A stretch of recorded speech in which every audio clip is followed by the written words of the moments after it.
Hi. So இப்போது ஒரு பர்சனை நம்ம ஒரு ஆப்போசிட் பர்சனையோ இல்லை ஒரு குரூப்பையோ நம்ம சமாதானப்படுத்தணும், வற்புறுத்தி சமாதானப்படுத்தணும். எதுக்கு? நம்ம சொல்கிற ஒரு விஷயம் நடக்கிறதுக்காக அவங்கள சமாதானப்படுத்துறதுக்கு நம்ம என்னென்னலாம் பண்ணுவோம்? ஜென்ரலாக என்னென்ன பண்ணுவோம்? அவங்கக்கிட்ட கெஞ்சுவோம், எக்ஸ்பிளைன் பண்ணுவோம், கோபமாக கத்துவோம். இது எல்லாமே நடக்கும். கரெக்டாக? ஸோ நம்மளுக்கு தேவையான ஒரு விஷயம் நடக்கணும் அப்படின்னா ஒரு ஆப்போசிட்டில் இருக்க ஒரு பர்சனை நம்ம எப்படி அதை நம்மளோட தேவையான நம்மளோட விஷயத்தை எப்படி நிறைவேற்றி கொள்ளலாம், லைக் அவங்கள வற்புறுத்தி அவங்கள சமாதானப்படுத்தி எப்படி நம்ம சுமூகமாக பிரச்சனை இல்லாத மாதிரி எப்படி நம்மளுக்கு தேவையான காரியத்தை சாதிச்சுக்கலாம் அப்படிங்கிறதுக்கான சில டிப்ஸ் தான் இன்றைக்கி பார்க்க போகிறோம். இது இங்கிலீஷ்க்கு எப்படி யூஸ் ஆகும் அப்படின்னு கேட்டிங்கன்னா, இங்கிலீஷ்க்கு யூஸ் ஆகுதோ இல்லையோ எனக்கு தெரியாது. ஆனால் இது உங்களோட செல்ஃப் டெவலப்மெண்ட்க்கு யூஸ் ஆகும், உங்களோட கான்வர்சேஷன் ஸ்கில்லுக்கு யூஸ் ஆகும், உங்களோட கம்யூனிகேஷன் ஸ்கில்ஸ் டெவலப் ஆகும். இந்த மாதிரி விஷயங்கள் யூஸ் பண்ணும்போது அது மட்டும் எனக்கு கண்டிப்பாக தெரியும். ஸோ கம்யூனிகேஷன் ஸ்கில்ஸ் இம்ப்ரூவ் ஆகுதுங்கிறப்போ ஆட்டோமேட்டிக்காக உங்களோட இங்கிலீஷ் சம்மந்தப்பட்டும் அது வரும். ப்ளஸ் உங்களோட பர்சனல் லைஃப்க்கும் இது நிறைய இடங்கள்ல யூஸ் ஆகும். சரிங்களா? ஸோ நம்ம 12 டைப்ஸ் பார்க்க போகிறோம். ஸோ ஒரு டைப்பு என்ன அப்படின்னு டீட்டெயிலாக பார்க்கலாம். சரிங்களா? ஓகே. ஃபர்ஸ்ட் எம்பத்தி. ஸோ எம்பத்திங்கிறது என்னன்னு பார்த்தீங்கன்னா அனுதாபம். அவங்கள உங்கள் மேலே அனுதாபப்பட வைக்கணும். அனுதாபப்படுறது இந்த சென்ஸ் உங்கள் பாயிண்ட் ஆஃப் வியூலேருந்து அவங்க யோசிக்கணும், உங்களோட நிலைமையை அவங்க புரிஞ்சுக்கணும். அந்த மாதிரி நம்ம சென்டென்சஸ் ஃப்ரேம் பண்ணணும். Get them to see your point of view. நம்மளோட பாயிண்ட் ஆஃப் வியூவை அவங்க பார்க்குற மாதிரி நம்ம சென்டென்சஸ் போடணும். எக்ஸாம்பிள் பார்த்தீங்கன்னா, இப்போ வீட்டில் இருக்கீங்க, நீங்களும் உங்கள் ஸ்பவுஸுங்கிறது ஹஸ்பண்டாகவும் இருக்கலாம், ஒய்ஃபாகவும் இருக்கலாம். அப்போ என்ன ஆகும்? நீங்கள் 2 பேர் இருக்கீங்க, உங்கள் ஸ்பவுஸ் ரொம்ப சவுண்டாக பாட்டு கேட்குறாங்க, உங்களுக்கு அது எரிச்சல் ஆகுது. ப்ளஸ் உங்களோட குழந்தை தூங்கிட்டு இருக்கான், ஸோ அவன் எஞ்சிப்பான் அப்படின்னு நீங்கள் நினைக்கிறீங்க அப்படின்னா, ஆஃப் பண்ணு, எனக்கு பிடிக்கல, எரிச்சல் ஆகுது, ஆஃப் பண்ணு அப்படின்னு கத்துறதோ நம்ம போய் ஆஃப் பண்ணுறதோ அதெல்லாம் யூஸ் பண்ணாமல், you must understand our baby won't sleep. So நீ புரிஞ்சுக்கணும், நம்ம குழந்தை தூங்க மாட்டான், இவ்வளோ சவுண்ட் வச்சுன்னா அவனால் தூங்க முடியாது. So you must understand. So நீ புரிஞ்சுக்கணும் அப்படின்னு சொல்லிட்டு நம்ம ஏற்கனவே நீ அதை புரிஞ்சுக்கணும் அப்படின்னு சொல்லி நம்ம ரீசன் நம்மளோட சைட் பாயிண்ட் ஆஃப் வியூ என்னன்னு சொல்லும்போது அவங்க அந்த பாயிண்ட் ஆஃப் வியூ யோசிக்கிறதுக்கு நிறைய சான்சஸ் இருக்கு. So you must understand our baby won't sleep. நம்ம குழந்தை தூங்க மாட்டான், நான் எனக்காக சொல்ல, இந்த பாயிண்ட் இந்த வேலிட் ரீசன் இருக்கு, அதனால தான் சொல்லிருக்கேன் அப்படின்னு எம்பத்தி யூஸ் பண்ணலாம். இல்லைன்னா ஷாக் கொடுக்கலாம். ஷாக், சர்ப்ரைஸ் பண்ணுறது, அவங்களுக்கு திடீர்னு ஆச்சரியம் பண்ணலாம். எப்படி அப்படின்னு பார்த்தீங்கன்னா, இப்போ அதே தான் சேம் சுச்சுவேஷனில் இந்த மாதிரி பாட்டு கேட்டுட்டு இருக்காங்க சவுண்டா அப்படிங்கிறப்போ, அவன் பாரு கதவை தட்டுறான் பாரு, குழந்தை எந்திரிச்சிட்டான், கதவை தட்டுறான் பாரு அப்படின்னு சொன்னோம்னா சந்தோஷம், என்னது குழந்தை எந்திரிச்சிட்டான் அப்படின்னு டக்குன்னு அவங்க ஆஃப் பண்ணுவாங்க.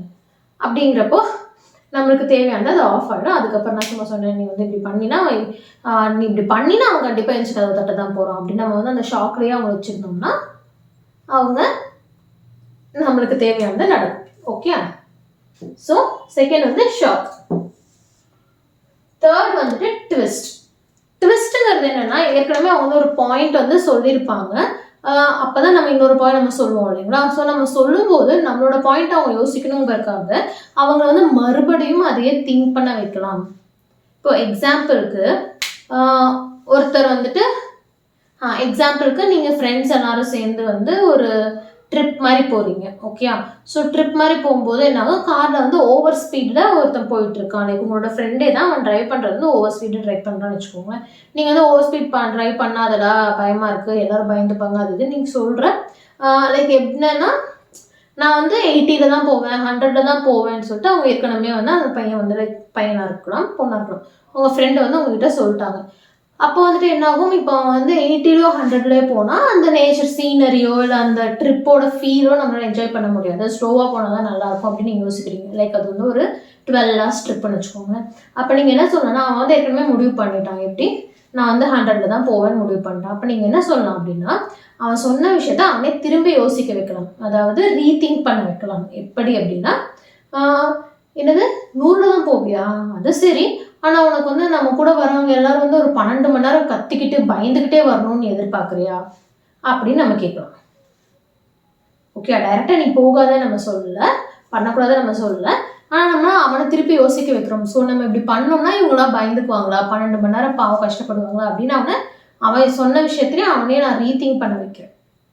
அப்படி பண்ணும்போது என்னாகும், புரிஞ்சுக்கிட்டு நம்மளுக்கு கரெக்டான விஷயங்கள் நடக்கும். சரி, ஓகே. ஸோ தேர்டு வந்து twist, get them to rethink. Example நான் சொன்ன அதே எக்ஸாம்பிள் தான்.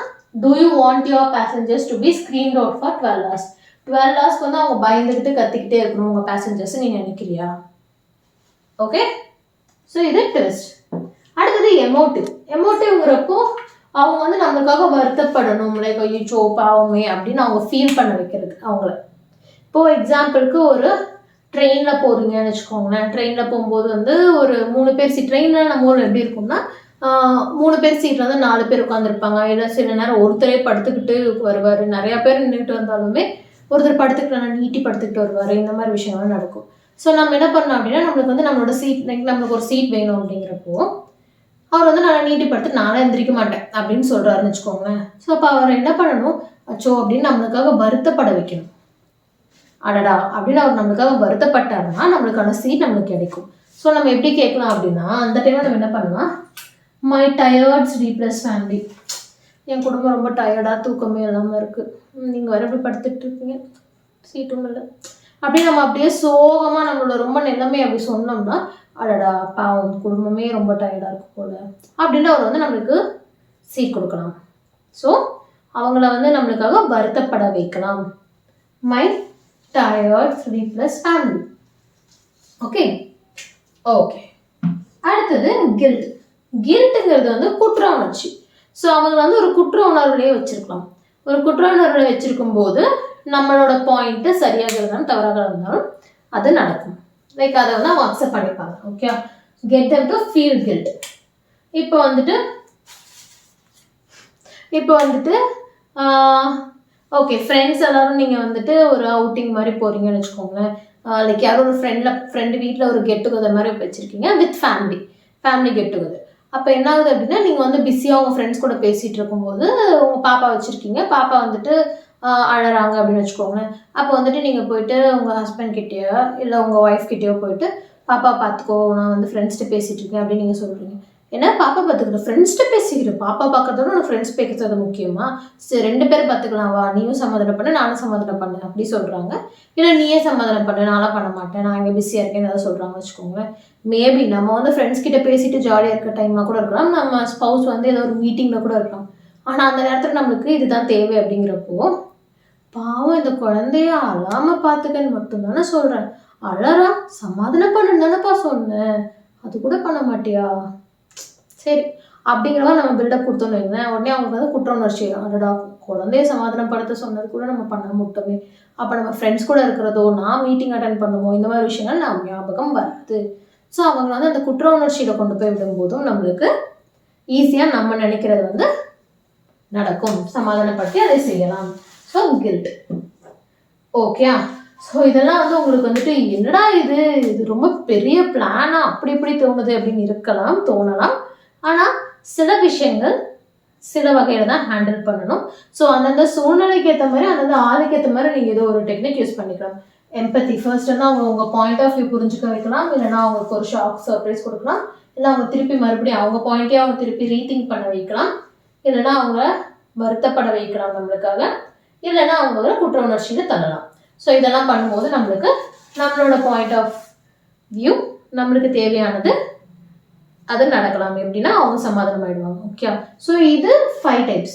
ரிமைனிங் டைப்ஸ் பார்த்தீங்கன்னா 6th பாயிண்ட் வந்து ஃப்ளாட்டரிங்கிறது என்னன்னா, அவங்கள வந்துட்டு புகழ்ந்து அப்படியே அவங்கள வந்து ஃப்ளாட் ஆக்கிடுங்க, அதுதான் ஃப்ளாட்டரி. பே காம்ப்ளிமெண்ட்ஸ், அவங்கள புகழுங்க. எப்படின்னா an understanding person like you, நீ நல்லா புரிஞ்சுக்கிற ஆளு, உன்ன மாதிரி ஒரு ஆள்கிட்ட சொன்னா அப்படின்னு சொல்லிட்டு நம்ம ஸ்டார்ட் பண்ணும்போதே carrying person like you, and understanding person like you, matured person like you இந்த மாதிரி ஆரம்பித்தோம்னா அவங்க அந்த ஃபர்ஸ்ட் ஸ்டார்டிங்லேயே வந்து ஃப்ளாட் ஆயிடுவாங்க. நம்மளுக்கு எந்த தேவையோ, லைக் அவங்க வந்து மெச்சூர்டாக யோசிக்கணுமா, அவங்க நம்ம சொல்கிறத புரிஞ்சுக்கணுமா, அவங்க வந்து கேர் பண்ணணுமா, அதுக்கேற்ற மாதிரி வேர்ட்ஸ் போடுங்க. ஸோ அப்படி போட்டோம் அப்படின்னா நம்மளோட பாயிண்ட் வந்து ஏற்கனவே அவங்க வந்து நம்ம புகழ்ந்து அவங்க ஃப்ளாட் ஆக்குறதுனால நம்ம பாயிண்ட் வந்து ஈஸியாக அவங்க புரிஞ்சு அது வந்து சமாதானமாகிடும். அடுத்தது த்ரெட். த்ரெட்டுங்கிறது பயமுறுத்தல். நீ இப்படி பண்ணலையா, என்ன என்னோட ப்ராப்ளம் நீ சால்வ் பண்ணலையா, உன் பாஸ்ட்ட நான் பேசுகிறேன், கூப்பிடு, உன் பாஸை கூப்பிடு. இந்த கடன்காரங்கலாம் பண்ணுவாங்க இல்லையா, கடன் கொடுத்தவங்கன்னா கடன்காரங்க வீட்டுக்கு போயிட்டு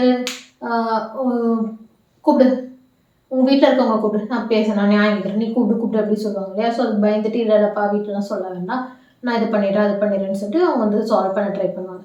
ஸோ இந்த மாதிரி ஜென்ரலாக பயமுறுத்தி நீ இப்படி பண்ணலைன்னா நான் வந்து லைக் ஒர்க்கிங் மோஸ்ட்லி எம்ப்ளாய்ட் பீப்புளுக்கு என்ன பாஸ் கிட்ட பேசுகிறோங்கிறப்ப நம்மளுக்கு வந்து எஸ்கலேட் ஆகுங்கிறப்ப பயமாகும்.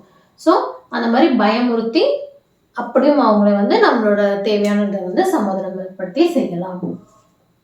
ரூல் ஆஃப் 3 இது வந்து ரொம்ப முக்கியமான ரூல்.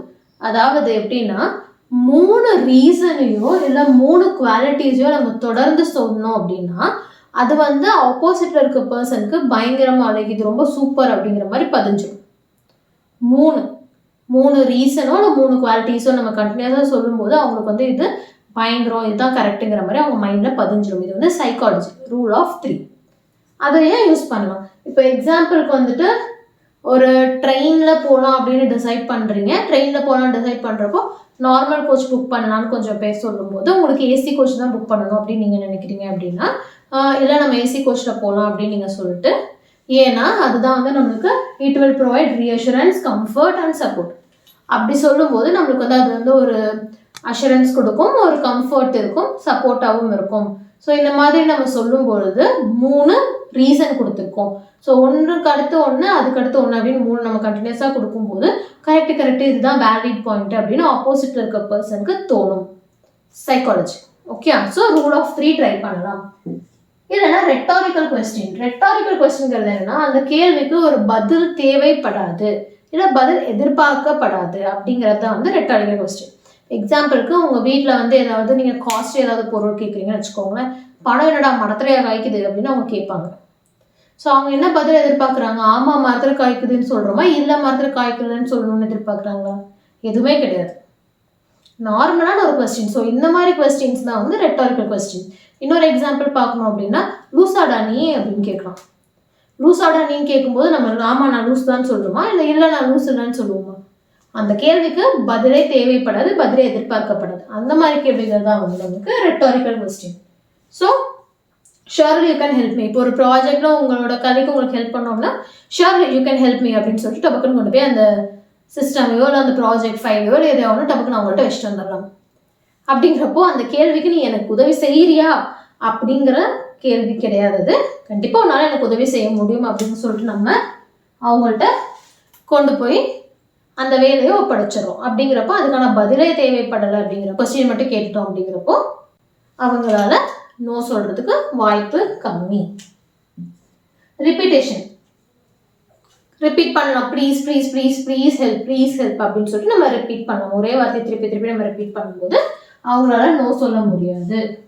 டீல் நம்ம எல்லாருக்கும் தெரிஞ்சது. நீ இதை பண்ணினா நான் இதை உனக்கு பண்ணுறேன், நீ எனக்கு இந்த டைம் ஹெல்ப் பண்ணினா நான் உனக்கு வந்து நாளைக்கு இந்த இதில் ஹெல்ப் பண்ணுறேன். So if you help me I will. So நீ இது பண்ணா நான் உனக்கு இது பண்ணுறேன் அப்படின்னு சொல்லி டீலும் யூஸ் பண்ணலாம். கடைசி வந்து ஸ்டாட்டிஸ்டிக்ஸ்னா ஃபேக்ட்ஸ் பேசலாம். இப்போ பாப்பா வந்துட்டு 8 மணி நேரம் தூங்கணும் அப்படிங்கிறது ஒரு ஃபேக்ட். ஸோ இப்போ வந்துட்டு அந்த ட்ரெயின் நான் சொன்னேன் இதுக்கு முன்னாடி நம்ம பார்த்தா அதே இதுதான். ஒரு ட்ரெயினில் வந்து நம்மளுக்கு சீட்டடு அப்படிங்கிறப்போ நம்மளுக்கு கொடுக்க மாட்டேன்னு சொல்கிறப்போ ஒரு குழந்தை வந்து ஒரு நாளைக்கு 8 மணி நேரம் தூங்கணும், ஆனால் என் குழந்தை பாவம் இன்னைக்கு காலேருந்து 2 மணி நேரம் தான் தூங்கியிருக்கா, ஏன்னா சீட்டே கிடைக்கல அப்படின்னு சொல்லி ஃபேக்டை நம்ம சொன்னோம். அப்படிங்கிறப்போ ஆமாம் 8 மணி நேரம் தூங்குங்கிறது ஃபேக்ட்டு, பாவம் 2 மணி நேரம் தூங்கியிருக்காங்களா அப்படின்னு சொல்லிட்டு நம்மளுக்கு சீட் கொடுக்கலாம். ஸோ அங்கேயும் வந்து நோ சொல்கிறதுக்கான வாய்ப்புகளை நம்ம கம்மி பண்ணுறோம். ஓகே. ஸோ இந்த செட்டில் பார்த்தீங்கன்னா அவங்கள வந்து புகழ்ச்சியில் ஃப்ளாட் ஆக்கலாம், இல்லைன்னா அவங்கள பயமுறுத்தி சாதிக்கலாம், இல்லைன்னா ரூல் ஆஃப் 3 3 ரீசனையோ 3 குவாலிட்டிஸையோ கண்டினியூஸாக சொல்லி சைக்காலஜிக்கலாக அவங்க வந்து எஸ் சொல்ல வைக்கலாம். ரெட்டாரிக்கல் கொஸ்டின்ஸ் ஆன்சரே தேவைப்படாத கொஸ்டின்ஸ் யூஸ் பண்ணலாம். ரிப்பீட்டேஷன் ஒரே வார்த்தையை திருப்பி ரிப்பீட் பண்ணலாம். டீல் நீ இதை பண்ணினா நான் இதை பண்ணுறேன் டீல் கொடுக்கலாம்.